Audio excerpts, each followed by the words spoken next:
చాక్లెట్స్ అంటే ఎవరికి ఇష్టం ఉండదు, అందరికి ఇష్టమే కదా. చూడండి చాలా బాగుంటుంది, క్యారమెల్ టేస్ట్ ఉంటుంది ఇది. వావ్, היה כנראה מישהו אחר שהייתי צריך למנות אותו, בגלל זה התעכבת וגם בגלל השירה. ואז שיתף אותי, הוא אומר לי כן, הוא אומר לו לקחת אותו בתור ברירה בכלל. వావ్, הוא אומר לי איך אתה יודע את הכל? אמרתי לו שישמע. చాలా బాగుంటాయి.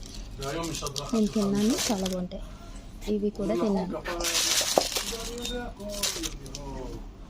చాలా או נולדתי היום בעבודה, ותראה מה אשתי אמרה לי. נראית שיודעת చాక్లెట్స్.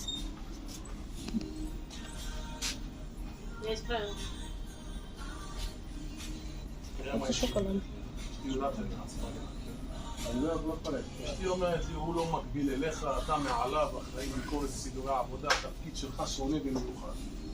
אתה ברמת ליגת העל. עכשיו הוא פנה, אני התקשרתי להגיד לו בהצלחה ב-12, הוא ביקש ממני עזרה שאני לא מבין. חדש. הוא אומר לי, אני מקווה שלא תצלצל אליי יותר ותעיר לי אם אני עובד או לא. אמרתי לו, לא, זהו, עכשיו נהיית אחרי, אני לא יעיר. אבל אם תרצה ללמוד, כן. בטארק שיקר, אמר יניב קרא לי למשרד. వావ్, స్వీట్స్ లైక్ చేసే వాళ్ళందరికీ మంచి టేస్టీ స్వీట్స్ విత్ చాక్లెట్స్తో, జెల్లీ టైపు. జెల్లీ తెలుసు కదా మీకు, జెల్లీ ఎంత టేస్టీగా ఉంటుంది. తిని ఎక్కువ తరగదు అనమాట. తింటూ ఉంటే అలా మన తెలియకుండా తింటూనే ఉంటాం.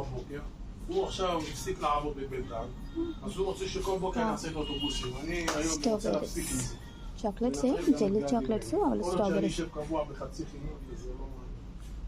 שיגידו לי מה שיגידו. אני לא חייב להיות.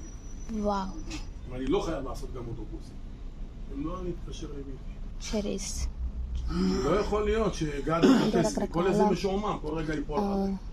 మోడల్స్లో ఉన్నాయన్నమాట చాక్లెట్స్. מחזיקים אותך בתור... Please like, share and subscribe Priya's World channel.